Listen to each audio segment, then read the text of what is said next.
Итак, добрый вечер, всем привет. Меня зовут Завдали.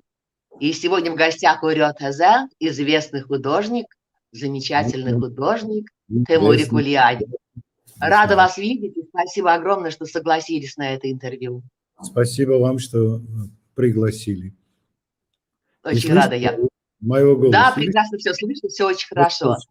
Да. Слушайте, ну, я, знаете что, предлагаю начать нашу беседу с разговора о том совершенно вот пленительном фильме, который вы сняли еще в 93-м году и который был, ну, анонсировал нашу сегодняшнюю встречу. И вот многие уже посмотрели, как выяснилось, многие его смотрели еще раньше, чему я очень рада. Я-то видела его первый раз и вам сразу сказала, что для меня это просто вот, ну, пленительная лента, потому что для меня, как для любителя кино, это такой отсыл в эстетику и стилистику кино итальянского неореализма. А еще такая ностальгия по тому миру, по тому прошлому, которое, ну, да, к сожалению, уже давно прошло. Вот. Но прежде чем вы начнете нам рассказывать про это кино, я, знаете, что хочу процитировать Зураба Магалашвили, человека, который, ну, артиста, который сыграл главную роль, главный герой этой ленты. Теперь он, насколько мне известно, один из лучших продюсеров Грузии, кинопродюсеров. Он дал интервью, по-моему, Наташе Сахно, колумнисту «Спутник Грузия». И там пространное такое интервью, и один из вопросов был такой: ваши самые яркие впечатления от ваших работ в кино? Вот с кем вам было приятно работать? Вы знаете, он много снимался и в России, и на Украине, в Украине, как сейчас говорят. Но вот он вас назвал в первых строках. Он сказал, что мне было очень интересно работать с Батони Темури Кулиани. Слушайте, ну Да. это да, это круто. Ну, теперь расскажите, как пришла вам идея этого фильма? Вообще, что происходило? Ну, что вы можете сказать об этом фильме? Давайте вот немножко, чтобы ваши слушатели поняли, что я вот учился в Москве на режиссерском факультете в мастерской Марлена Хуциева. И это была моя такая дипломная работа, которую я должен был бы снять. Первый фильм, который я снял, назывался «Чертовое колесо». Между прочим, этот фильм был приглашен на Роттердамский кинофестиваль в 1990 году. Это очень такой знаменитый, некоммерческий, я же некоммерческий режиссер.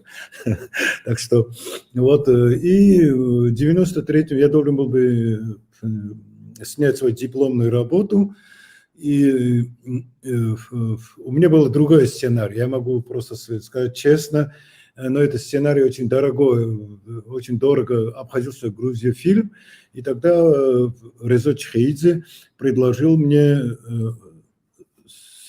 пойти и написать быстро в течение недели сценарий вместе с Чичинадзе. Вот этот Чичинадзе, он очень известный, работал сценаристом вместе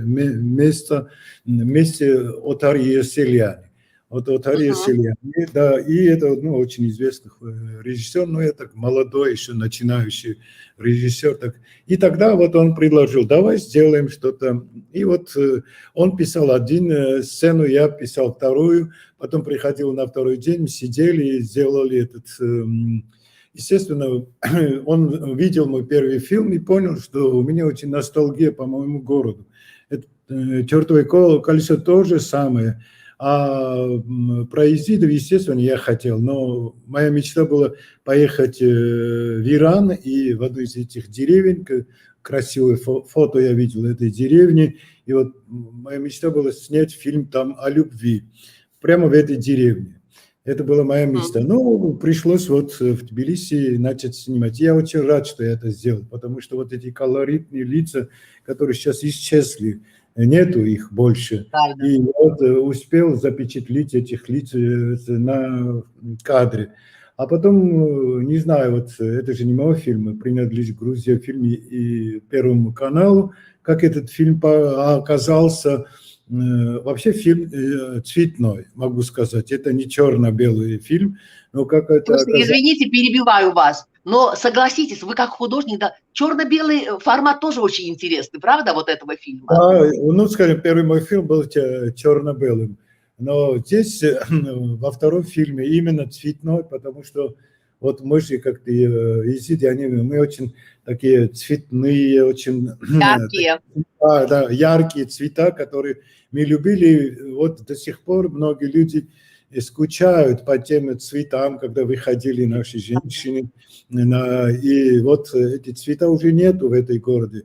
Вообще вот цвет исчезает, и исчезает какая-то, не знаю, может быть, это еще, вот цвет вообще это очень другая тема, это сложная тема, но для меня вот этот цвет, который исчезает в Тбилиси, исчезает этот хибли, как это будет, шарм, да? Ну, атмосфера города, да, да. Атмосфера города.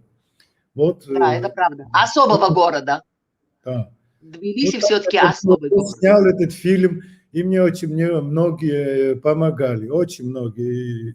Я вот не мог найти главного героя, и поэтому я Зур Магалашвили пригласил. Он немножко похож на Изида, а вот кто играет... На курда похож. Курдское лицо, правда. Этот девочка, которая Инга, она шейх. Эта девочка, жена моего друга.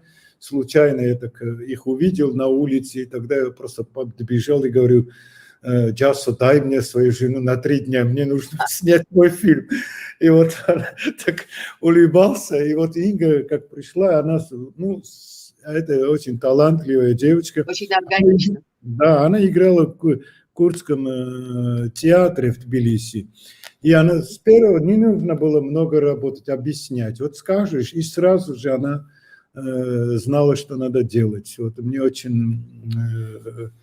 И вот так Джасо и жена Джасо спас меня, потому что на роли этой девочки была другая женщина, девочка, ну, которая, знаете, как, при пробах уже показал, что она не сможет эту роль играть. У меня было очень мало времени, всего надо было за неделю снимать фильм, денег-то мало было, и вдруг вот Бог послал меня эту девочку Ингу и его мужа, которые тоже помогали все время во время фильма. Все помогали. Вот не было, они не снимались в кадре, да, таскали что-то там. И была очень хорошая атмосфера, такая дружеская атмосфера. Но это чувствуется, чувствуется. Угу. В каждом кадре чувствуется.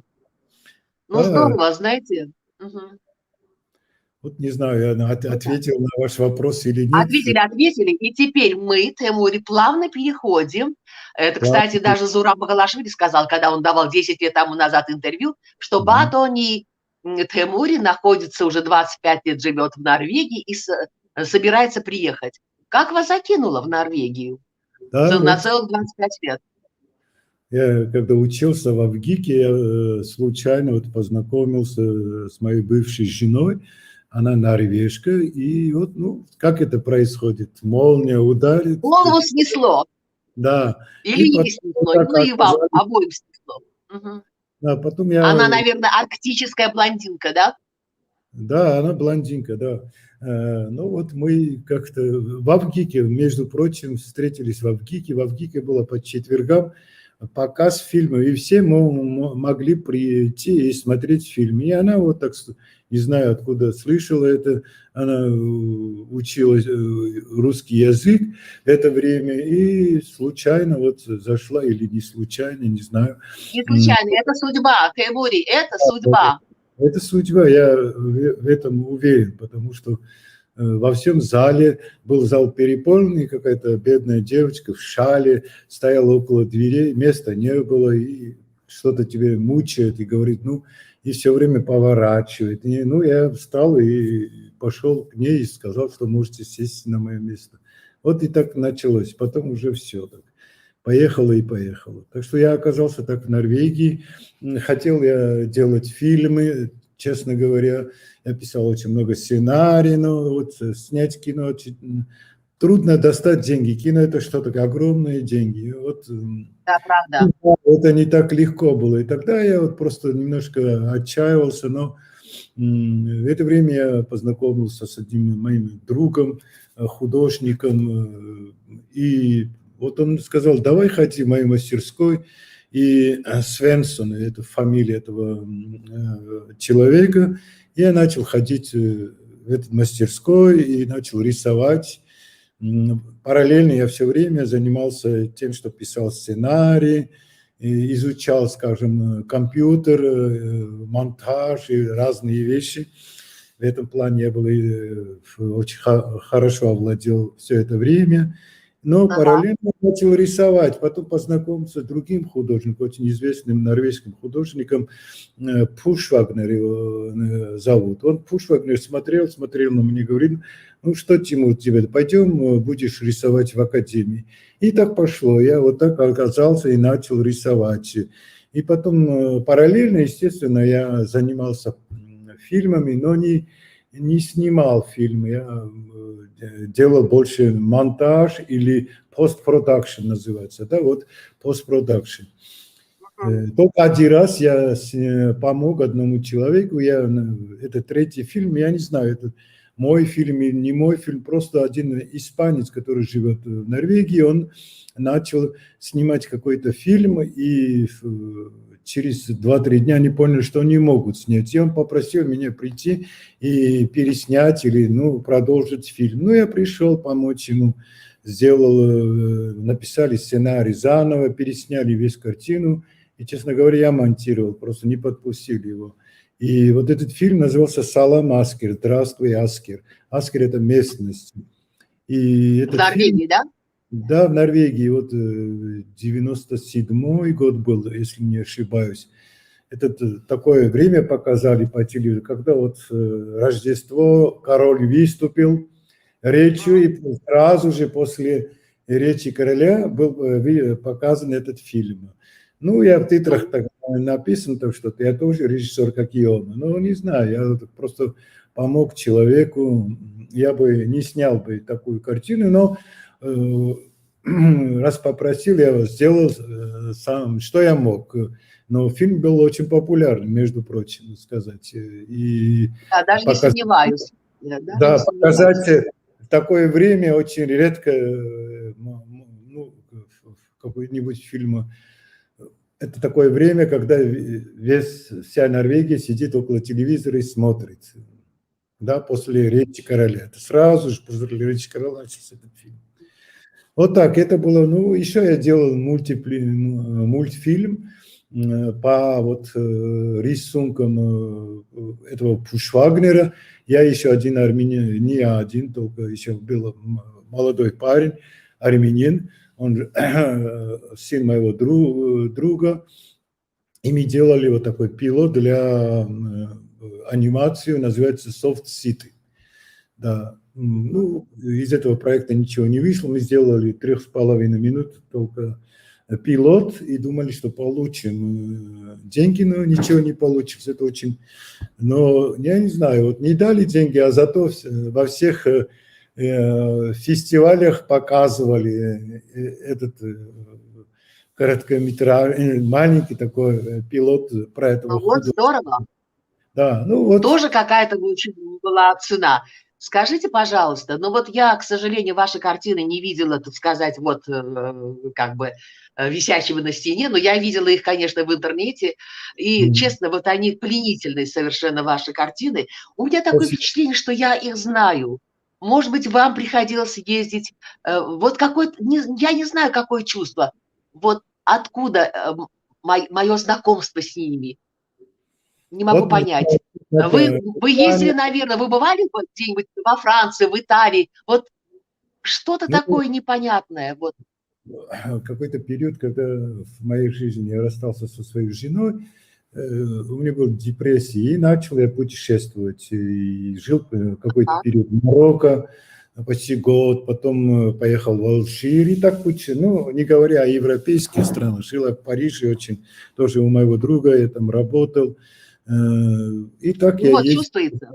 Да, во многих странах, и как-то собирая какие-то, могу сказать, цвета, так, разные цвета, и переваривать в себе все, и найти потом свои цвета, потому что цвет – это очень важный момент в живописи, потому что цвет это тоже, как можно сказать, вот, особенно греки очень большое значение отдавали цветам. Вот еще во время в Древней Греции было сперва популярны такие цвет схоловани переб, это будет такой огненный. Огненные цвета, огненные. Да, потом каждый этот цвет имел какой-то смысл. Скажем, вот голубой – это цвет Хадеса, да? Сейчас наверняка не стоит об этом говорить, потому что это больше такой технический, профессиональный. Да, уйдем. Да, мы уйдем. Но цвет и стиль – это все. Цвет и стиль, я считаю. Да. Ну, не знаю, я вот все время искал самого себя. Я долго рисовал. Круто, очень круто. Да, искал себя, то начинал в наивизме, постимпрессионизме, синтез кубизма с наивизмом. Да, это чувствуется. Да, был такой тоже еще кубизмом тоже занимался, потом, ну, не знаю, все время вот так ищу самого себя. И сейчас я все равно недоволен самим собой. Это да, буду говорить. В последнее время почти я сижу и делаю зарисовки. Мне хочется найти какую-то форму, другую форму, выразить самого себя. Вот не знаю, поэтому сижу там карандашом, там начинаю рисовать, потом через 10 минут все, как его, дахево, как это будет? О, рвете? Да. Рвете? Да, рвете, все, потом жгу, потом опять сажусь, опять что-то, а что ты ищешь? Просто говорю самому себе, я сам не знаю, что я ищу. Очень интересные темы. Скажите, пожалуйста, вот, ну, вот, да, я поняла, даже не имея какого-то академического, художественного, так сказать, образования, вы, так сказать, вы не самоучка, конечно, потому что вы проходили свои практики в каких-то, ну, студиях, там, в Италии, во Франции, у своих норвежских друзей. В какой момент вдруг ваш... В Норвегии я учился. Что? Это Пушвагнер. Учились, да? Да, он мне повел потом. Он мне предложил, что лучше пойти. Не из-за того, чтобы, скажем, что-то такое научишься, ты там, да, естественно, научишься. Это помогает тебе быстрее пройти какие-то шаги. Не обязательно, придумывать велосипед. Надо, академическое образование дает тебе, чтобы ты вот уже быстро перешел на другую ступень, да. И, естественно, я учился в академии. Это не то, что я не... Ну, вы это говорили. Да. Скажите, пожалуйста, в какой момент вы вдруг решили вернуться в Тбилиси? Грузия манила? Вот что у вас было? Честно говоря, я жил очень во многих странах, но единственное, где мне больше нравится, это в Италии. Но все равно мне хотелось уехать, не знаю, наверняка каждый человек, где он вырос, он будет тянуть его эта земля, и я вот тоже все время думал, как... Где родился, там и пригодился. Да, ну вот, когда мои дети, они уже выросли, они уже начали самостоятельно. Так, расскажите о своих детях. Ну, у меня 2 детей. Александр, мой сын, и Ирис. Александр, он работает в такой международной организации, называется Save Children, защита детей, да, он там менеджер в этой компании, это международная компания. А моя дочка учится. Это в Осло, да? В Осло? Это, да, у этой организации есть свой филиал или какой-то часть, который есть в Скандинавии, в Норвегии. И он там работает. А моя дочка пока... Ирис? Вот, да, Ирис заканчивает сейчас в Шотландии. И скоро будет такой, опять же, бизнесом. Ни один из них не пошел в искусство. Да? Вот моя дочка очень хорошо рисует. Лучше, чем я, могу сказать. Лучше, чем я. Да что вы? Да. Серьезно? Да, серьезно. Но она не хочет заниматься искусством. Говорит, что, ну что искусство, всегда буду уходить без денег, как ты. Ну, я сказал, зато ты свободен. Ты молодец, можешь... умная девочка. Да, умная девочка. Тоже, она была практичная. Ну, женщины, они всегда практичнее, Да, чем мужчины, ну не да? все, не все. Не Скажите, знаю. пожалуйста, ну вот я знаю, что ваш художественный салон, который он был еще до недавнего времени у вас в старом Тбилиси, он Да. назывался «Контики». Вот в связи Контики, с этим, Контики, ну это же общеизвестно, это плот, на котором великий да, Тургенев да, Дал да. совершил свое самое Ну, авантюрное приключение. Авантюрное, в смысле именно приключенческое такое путешествие в Полинезию. А вы это назвали так тоже было, потому, как что вы тоже романтик?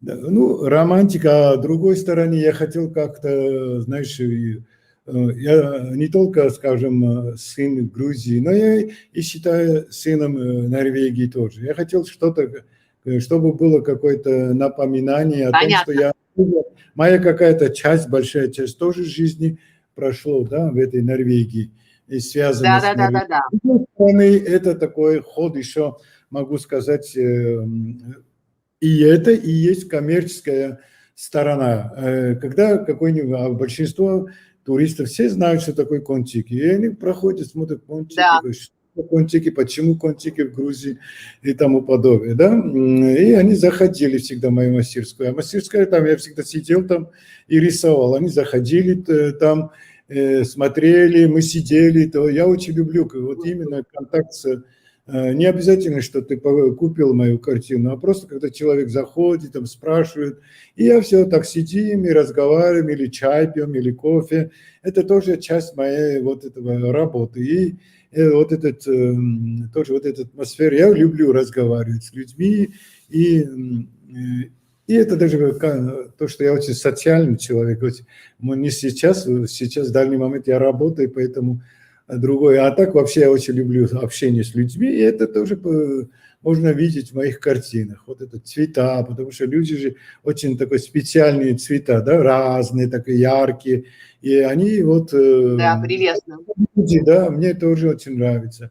Это тоже влияет на меня. Они приходят, я разговариваю с ними, они спрашивают, я иногда вот бывает так, что я лекцию им читал про, скажем, какие-то цвета, да, почему я вот это использовал, а это что такое, почему это значит, объясняли этим людям. Ну, это было приятно. И вот Контики просто Слушайте, вот... я, знаете, жалею, что бывая в Тбилиси раньше, я, к сожалению, вот не знала о вас ничего и так и не оказалась в вашей мастерской. Мне, правда, очень жаль, потому что мне вот я то, что вижу, мне это безумно нравится. Это так Ну, соответствует вообще моим представлениям о живописи. последний раз, когда вы были? Это давно вы Ой, были? ну я последний раз была, к сожалению, по печальному поводу. В 18 году умерла моя мама. А, До этого в 17 году мы были с братом. И вот с тех пор, да, я не бывала в Грузии. ну, Ну, в общем, мне очень жаль, что я, конечно, не знала о вас ничего. А вы давно уже вот мастерскую ваш, ну, как бы она перестала функционировать, ваш салон? почти больше года. Из-за как этот корона начался, Ну, естественно, да-да-да. да, мы же снимали эти мастерскую, мастерскую я снимал, а это деньги стоят $300. Ну, бог с ним, Да, это... конечно, конечно. А когда была работа, ты рисуешь, и люди заходят, это не в миллионе не можешь заработать, но на кофе и сигареты всегда были деньги. Так что Да. я был доволен своей жизнью. Ну, вот скажем, моей девочке это не нравится. Что я только, для меня достаточно, что только кофе и сигареты. Ну, нет, я шучу сейчас, естественно, Да шучу. нет, тут Да. все понятно, я прекрасно вас понимаю. Богатым не Скажите, станет. пожалуйста, такой традиционный вопрос, который обычно задают всем, ну, людям творческим, потому что вот, например, для меня, человека не творческого, ну, это вот ваше существование, в смысле, ваше видение, оно большая загадка. Что для вас есть искусство? Это какая-то, это как какой-то, так сказать, вот выброс энергии, это какая-то особая сфера. Что для вас искусство? Искусство это, знаете, такое Нет, ну вот тяжело. коротко, вы не можете сформулировать вот одной какой-то, одним предложением. А если перевести, искусство это вот если не ошибаюсь, немецкое слово и обозначает мощь, да. Для меня искусство, как вам сказать, вот давайте я вам такой Мощь в пример. смысле können, да? Können, Да, уметь, суметь, уметь да? что-то Да, сделать, да? Вот да, это да. как и переводится, но что такое искусство, вот так прямо тяжело Ну, ответить. это какая-то вот ваш импульс, который вот вы не можете, он должен быть выброшен, да? Вот. Ну вот давайте я вам скажу так. Если вот вы видите, что такое искусство, это помогает тебе найти свое местонахождение, вот как географическое. Вдруг где я нахожусь, точка, где ты находишься. А почему это очень важно? Вот я вам скажу, что если смотрите на такой красивый пейзаж, вот вы смотрите, скажем, из Гергеты, поднялись на Гергеты, и оттуда видите этот красивый пейзаж. И что происходит? Разные цвета, вот этот деревья, этот лес. Вы ощущаете гармонию. И гармонию. Вот. И, Хотела да, вас спросить. Да. да. Угу. И? Вы же хотели что-то спросить? Я не понял. Нет, потом, вот вы закончите, я потом спрошу вас про гармонию, ваше понимание Да, вот гармонии. эта гармония. И вдруг ты чувствуешь некую силу. Это, может сказать, божественную силу или что, но эта божественная сила не может быть божественной, если ты не находишься, как вам сказать, знаете, я бы еще сказал бы по-другому, ты должен ощутить свое место, именно та точка, откуда ты это смотришь. Без тебя, я могу сказать, этого гармонии тоже не существовало бы. Ты ощущаешь, что ты часть этой вселенной, такого космического порядка, и Вот. да, вот этот ощутить себя, что ты часть этого. Нечто происходит. Вот я не знаю, что происходит, когда слушаешь иногда такую музыку, и у тебя вдруг начинается слезать. Что это такое? Почему? И вдруг вот мне кажется, что мы как-то как потеряли, мы вдруг чувствуем, что мы или мы вдруг чувствуем, где должно было бы я находиться, или где я должен был бы быть, или я уже знаю, где я точно стою на том месте. Самое страшное, что мы иногда не можем этого ощутить и заниматься чем-то другим, чем, скажем, должен был быть занят. Мы не можем найти свое место в этой гармонии. И потом начинается вот это дергание туда-сюда. А искусство именно, может быть, вот поможет, я не знаю, это мое мнение, что вдруг, а искусство дает то, что ты вдруг понимаешь свое место в этой вселенной, и ты очень важный человек, не то, что человек вот умрет и все, исчезнет. Нет, без тебя этого гармонии не бывать. Вот это очень важно. Вот эту гармонию, и это же тоже еще моральное воспитание человека. Человек воспитывается на искусстве. И потому что красота, говорит, красота спасет мир, я не знаю, это насколько, да, это клише сейчас, но естественно красота в тебя воспитывает нечто такое, что вот, скажем, когда я жил в Италии, утром Лано, в таком маленьком городе, Лука, и вот открываешь окно и смотришь эту красоту. Вот после этого, может быть, у тебя рука поднимется что-то сделать плохое. Скажи мне, не сделать еще красивее. Это дает тебе какой-то стимул, что ты больше такой мог бы мочь еще лучше, что-то другое. Не обязательно рисовать. Вот испек хороший хлеб, да, это так вкусно, когда или когда я жил в Париже и спускался вниз, покупал новый круассан, да, где-то в 6 часов утра уже этот маленькая кафетерия была открыта, и вот этот запах, вот мне это дало энергию, вот не знаю, как я объясняю сейчас, может быть. Понятно, и знаете, ваши слова вселяют надежду, честно я вам скажу. Скажите, пожалуйста, а когда вы рисуете, да, и вот в какой-то момент вы понимаете, мгновение, ты прекрасна. Именно тут, вот уже не нужно лишний, так сказать, взмах кисти. Вот, может быть, картина не завершена, но вы понимаете, вот и есть вот абсолютная концентрация гармонии. Вот такое случается? Ну да, естественно. Вот все мои работы, многие могут сказать, что почему вот ты там не докончил. А я говорю им, как я чувствую гармонию в своих картинах, как в этот, вот Да. смотришь на красивый пейзаж, да, смотришь, это красивые цвета, эти деревья. Но если вот ты подойдешь потихонечку к этим деревьям, ты увидишь, одно дерево может быть кривая, там у другого там листья, может быть, упали, там веток поломан, но все равно в совокупности все вместе создают некую божественную такую красоту, которая тебе ты это чувствуешь. Можно сказать, больше невозможно увидеть. А вот перед тобой стоит эта красивая природа, и это есть и Бог, скажем так сказать. Да? Ты видишь этого, и ты чувствуешь, и ты понимаешь самого себя. Я вот в это время, как сразу же в моих работах чувствую гармонию, там не останавливаю. Я не заканчиваю больше, не продолжаю работать над картиной. Вот это хочу, чтобы как было в природе. Не все должно быть, знаете, как перфект. Это как Да. Не все должно быть пролачено. Да. Потому что в природе не так. И вот это мой принцип в моих работах. Можно, если... Да, вот смотришь, тебе нравится, но если детально посмотреть, то мог бы я там что-то добавить, какой-то цвет или сделать больше темнее. Это, ну, а зачем? Зачем? Как в природе. Да, мне так кажется, что как я вот люблю этот. Я останавливаюсь, как чувствую.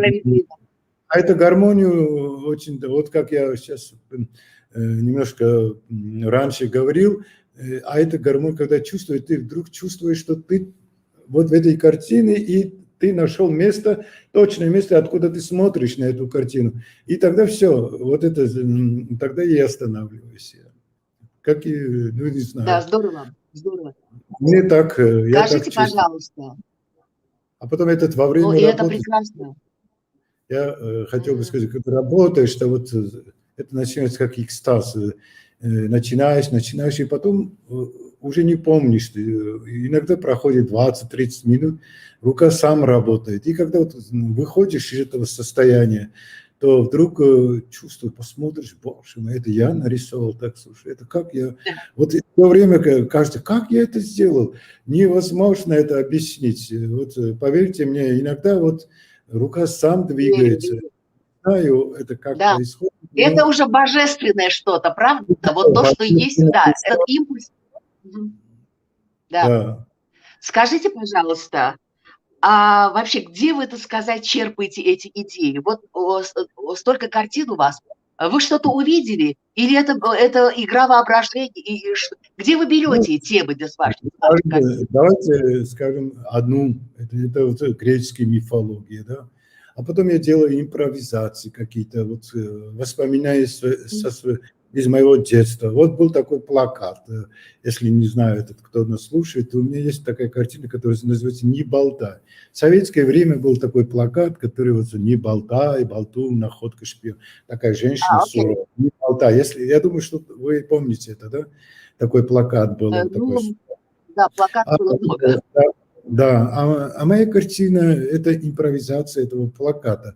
А я вот хотела, эта девочка, да, она держит руку так, но для меня она думает, а почему не болтать? Говорит, вот почему? Она задумалась, а почему не говорить? Это вот в советское время же не могли мы говорить все, что мы думаем, да? А моя вот, это импровизация, скажем, вот этого плаката. Естественно, это не тот плакат, но другое, но вот этот иногда вот какие-то идеи приходят из таких вещей, да, греческая мифология, или вот, скажем, иногда есть такие юмор, есть какие-то серии, связанные мистической Сузанной. Сузанна, я не знаю, я никого не знаю, Сузанна, но вот есть у меня картины такие, скажем, смешные картины, не смешные, но так, а Сузанна здесь больше это ассоциация, да? Чистая ассоциация. Нет, это пришло из Сузанна, одного... и вдруг у вас... Нет, это вот не болтай, Окей. вот, да, но вот есть еще моя картина. Да, да, Да, точно, известный плакат. да. А этот Сузанна, вдруг появилась такая серия, ну, потом я сделал такое «Сузанна и старцы». Вот пришла картина. Это библейский сюжет. Если вы знаете Старый Завет, вот Сузанна, который очень в ренессансовский период очень часто рисовали этот сюжет, где Сузанна голая купается около воды, а два старца, это не старики, а это какие-то чиновники, смотрят на Сузанну, и у них возникает желание овладеть Сузанной. Но Сузанна сопротивляется, тогда они Фантазии. Да, счет дела против Сузанны, Сузанну вот в тюрьму посылают, да. И появляется святой Даниил, который вот опрашивает историю. Вот так, иначе какой-то опрашивает у одного старца, то другого, потом, оказывается, обе дают разные показания. И так Сузанна, как его, выходит из этой тюрьмы. Вот это такой сюжет, который, скажем, я сделал в современном виде. Не знаю, ваш могут показать, это Сузанна и старцы. У Ренуара есть еще вот такая импровизация, сюжет. Да. Да, это два мужчины в черном на вот это поле, там и девочка голая. Это вот, да, вот это то же самое, а Сузанна... Вот, а потом, знаете, это еще одна вещь, откуда все это вдохновение идет. И еще вот почему я начал рисовать эту картину. Просто хочу объяснить. У Мандельштама есть такое стихотворение, сейчас я, боже мой, забыл, как название, но в конце он пишет: «А Сузанна старцев ждать должна». Вот эта картина, «А Сузанна старцев ждать должна». Вот такой интригующий, такой для меня был вот этот, а почему Сузанна должна ждать этих старцев? Я все время думал об этом, почему. Вот Мандельштам пишет, а Сузанна старцев ждать должна. «Венецианская жизнь» называется это стихотворение. Сейчас я вспомнил, да? И вот я очень долго ходил и думал, почему вот Мандельштам так говорит. И вдруг я понял, что чтобы стать Сузанной, ей нужны эти старцы. Без этих старцев эта история не разыграется, понимаете? Это никто не будет знать о Сузанне. А вот именно, чтобы стать Сузанной, или ей нужно эти два старца. Как в нашей жизни, знаете, как бывает, что иногда там и плохое бывает, и хорошее, но без этих невозможно. Мы не осуществились бы, или мы не нашли самого себя. Вот как я нахожу, просто не знаю, сейчас, может быть, так смутно я рассказываю. Если все понятно и все очень интересно. Скажите, пожалуйста, ну вот, насколько я поняла, вы не рисуете в каком-то одном. Вот вашу живопись можно отнести к какому направлению? Это не примитивизм, это не кубизм, это не импрессионизм. Это что? Ну, это вот синтез постимпрессионизма, кубизма и наивизма. Да. Вот мои кубистические работы, они вот все заходят, не знаю, почему все говорят Пикассо, потому что у них ассоциация.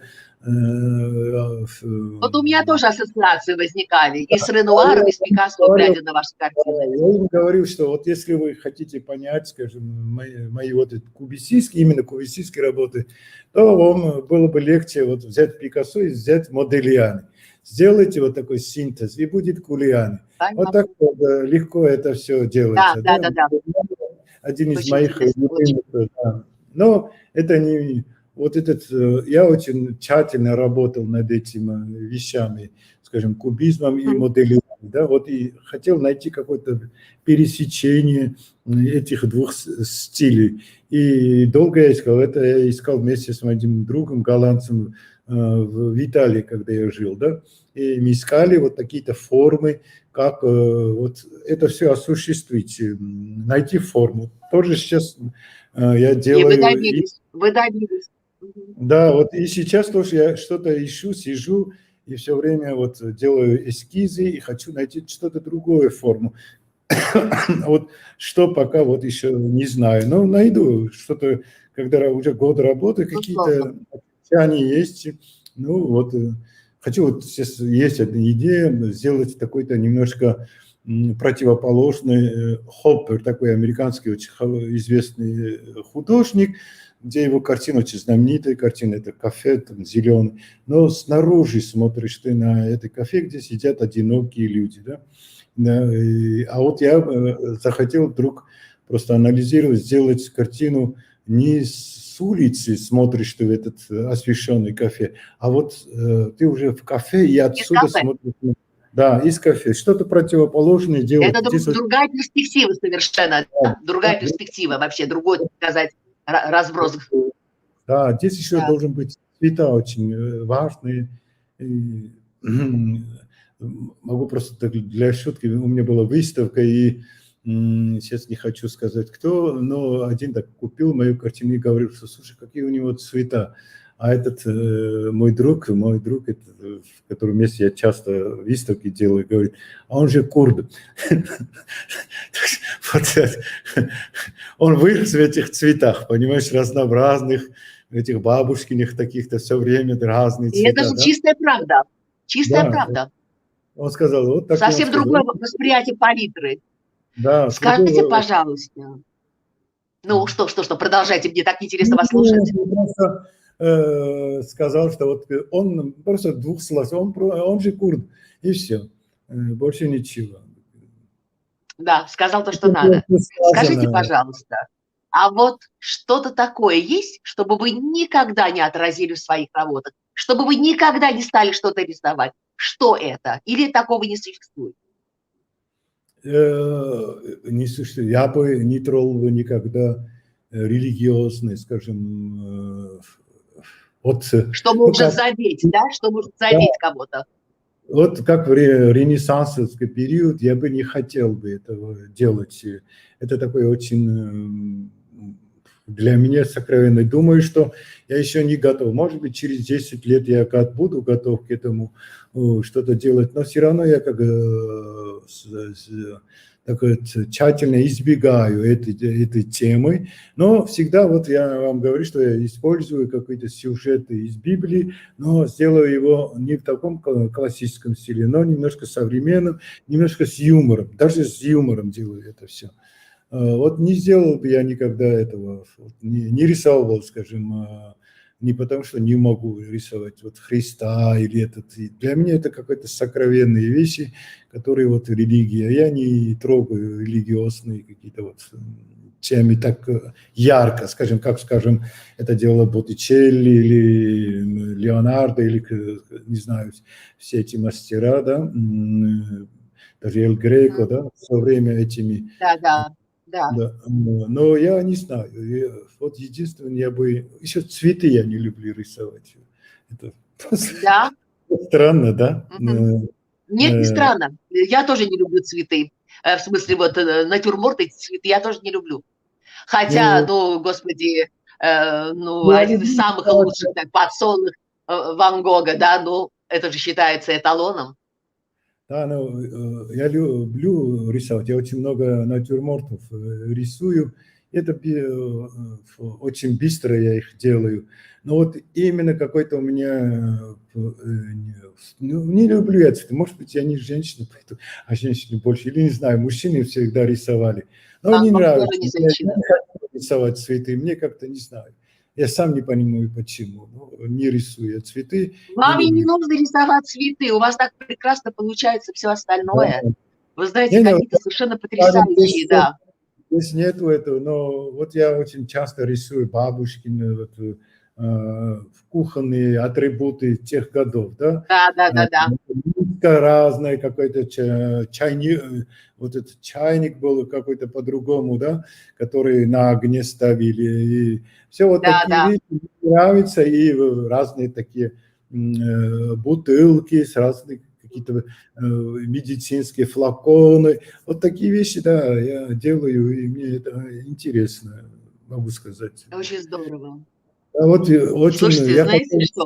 Ну, абстракты, а вот как-то, может быть, сейчас я вот хотел бы сделать пару. Один раз я сделал какую-то картину, ну, боже мой, начал рисовать какую-то картину, не получался, взять то, что есть, было на этом палитры краски, и замазал так, и ругался, матерился. Ах, так, и вдруг остановился, что-то здесь есть. И вдруг 2-3 линии, чашку нарисовал. И картина продалась за $3000. Тут, вау, видите, очень как, круто. Да, очень круто. не знаю, Это как это. как банка с Кока-Колы для Эдди Уорхолда. Да, Скажите, пожалуйста, вот сейчас Белочка с Турки написала, а вы выставлялись в каких-нибудь других странах, ну, кроме Грузии? да, естественно. Я Ну, же, пока давайте. вернулся в Грузию, я участвовал очень во многих выставках за рубежом, как и в Париже, в Германии, в Бельгии, в Италии, да, в Испании. Вместе есть у меня такой продюсер или как менеджер. Ну, это не мой Да, да, менеджер, да, агент ваш. агент, агент моего друга, который, вот мой друг попросил ее, и она очень часто впихивает меня в этих выставках, и вот во многих странах было. Норвегии, Здорово. да, но просто грабили очень сильно, они же брали, вот скажем, я очень много в Норвегии продавал в начале своей картины, но они брали 50%, и это почти грабеж. Ну, думаю, что еще материал стоил такой очень дорого, еще в рамах За что поставить. брали? Это типа налога, да? Налог или что? Что за что Ну, нет, брали-то? галеристы грабили, а потом еще налог надо было платить от той суммы, которой стоит картина, а не то, что тебе дают, а вот, скажем, когда картина оценена за, Да, ну, так, скажем, за 100 рублей, 50 рублей тебе дают, а 50 этот галерейщик берет. А потом я должен еще с этого не с 50 рублей платить налог, а со 100. Ну, это да, что-то да, да, да. И вам грабить. остается с гульки в нос. Да, был у нас, ну, более-менее было хорошо продавались в Бельгии, могу сказать, вот, и в Германии. Так. Ну, эта женщина, я же не коммерсант, я не знаю, как это делать. Вот самая большая беда, у меня нет этого таланта, коммерческого таланта. Так что, Но этим ну, должен заниматься ваш агент, а не вы сами. да, да, вот это агент тоже, вот когда есть выставка. Ну, последние 2 года ни одного выставки не было. Так что... Ну да, понятно. Последние 2 года вообще с этим коронавирусом все Ну, вот замерло. Знаете, я что такое хочу соло сказать? экспедиции у меня не было. Соло такой. Я не люблю, чтобы вот только мои картины. Я такие не люблю, Да, да, чтобы да, да, понятно. персональная выставка. Я всегда в группе с кем-то, когда 6-7 человек, там 3-4 мои работы, я не очень... Я люблю так скромно, не Да. хочу Ну, в выпендриваться. этом есть смысл. В этом есть смысл. На фоне ваших работ, наверное, все теряют вообще. Знаете, я вот вашу фамилию Кульяни слышала давно. Я понятия не имела, извините, я о вас ничего не знала. Но фамилия Кульяни застряла у меня где-то в памяти, потому что я где-то видела или читала о Лейле Кульяни. Она оказалась вашей сестрой, она входила Да, или входит в да, топ-15 лучших модельеров Грузии. да. Слушайте, ну, это так А круто. Вы очень талантливая семья.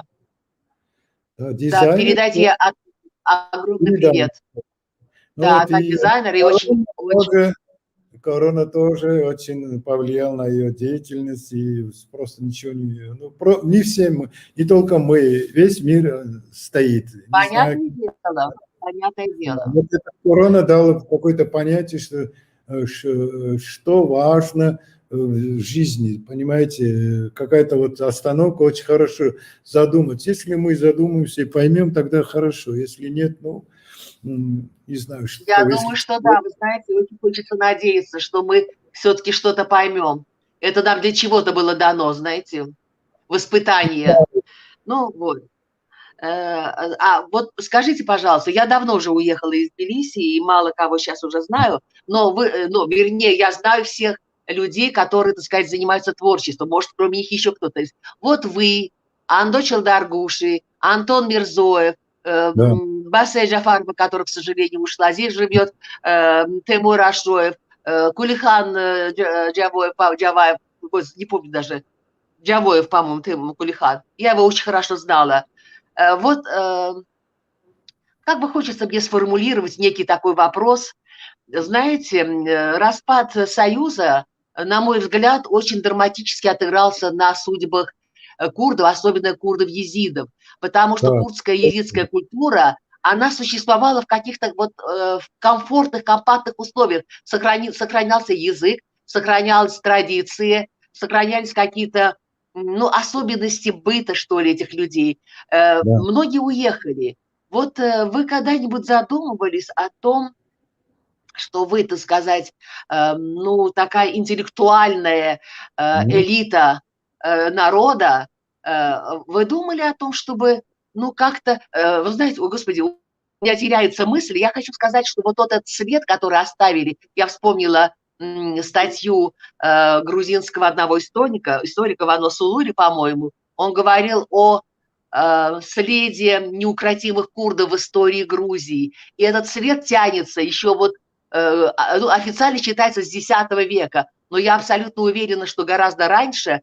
И этот след неукротимых курдов, вот было бы очень жаль, очень больно, если бы он совершенно исчез. Вот вы думали как-то что-то сделать, чтобы сохранить вот это присутствие, не потерять?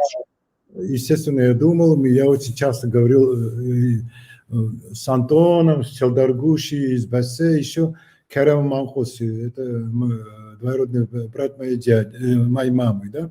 Да. Мы часто говорили, мы хотели вот Керам, я, вот все мы говорили, чтобы создать культурный центр в Тбилиси. Вот где было бы какое-то помещение, где бы несколько таких комнат. Одним из этих комнат была бы какая-то галерея, где висели бы картины наших. Мы вот тогда и Бессе, и я, и Антон договорились, что подарить очень много своих картин этой, скажем, культурному центру. Да, это потом у Керама осталось очень много архивов. Чтобы этот архив был какая-то комната, где эти архивы. Вот, может быть, появится какой-нибудь человек, который сядет и будет вот в этих архивах копаться, потому что там столько знаний, столько, скажем, собранной информации, что вот кто-то должен был бы... Потом самое главное, что вот видите, как нам трудно говорить по-езидски тоже, да, по-курманчи. И хорошо было бы, там был бы кафе. Как-то вас плохо слышно. Я говорю, что хорошо было бы еще, чтобы... что не слышно было, что? Не, все было слышно, но чуть-чуть, не знаю, кто-то звонил, наверное, или вам, или мне, и вот, да. Да. Хорошо было бы, чтобы вот был этот центр, где собирались эти люди. Где был бы, скажем, разные какие-то ганхрам, хеловнебис, или вот было бы... Да, вот ваше, так сказать, то, что вы делали, ваши работы. Девочек там, которые пишут стихи, есть женщина, Хазал ее зовут, если я вот читаю ее стихотворение, почему невозможно было бы сделать какие-то вечера поэзии, где вот они бы видели бы, были бы больше близко, подошли к своей культуре, не забыть свой язык. А когда мы забываем язык, мы гибнем. Это правда. Переживаю. Я хочу этого. Мы так собирались, но знаете как, у нас нету денег. И нету денег, не можешь ничего делать. К сожалению, мы не бизнесмены, и как и Антон, и я, и Бассе, бедная, она хотела дать все свои гобелены. Это такие шедевры, вы не можете представить себе. Антон Мирзоев, очень такой хороший, сильный. Да, блестящий художник. Да, какие работы, боже мой, там все описано, как свадьбы, как джаз, знаете, джаз, сцена джаза. Да. как вот Хазгини, как в моем фильме есть, это то же самое, как это делать. Это настолько колоритно и такие цвета у Антона. Но, к сожалению, вот наши только вот желания, ничего не получается. Не получается, потому что нету денег. Знаете, я вот хочу что сказать, дорогой Теймури.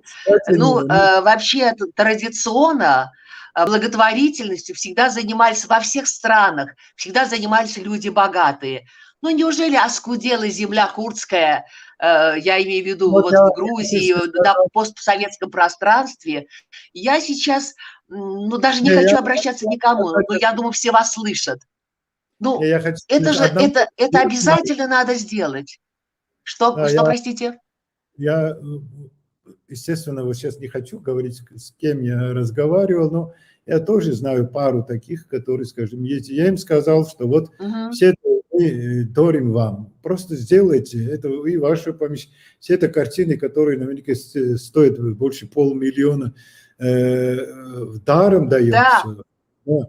Пускай просто люди приходят, потому что когда придет эти наши молодые, наши дети, они увидят, может быть, у них тоже стимул, они еще лучше станут, чем мы, еще лучше будет рисовать, еще лучше безусловно, будет... Безусловно. Еще посмотрят этот фильм. Я бы еще мог бы читать какую-то лекцию про кино тоже, скажем.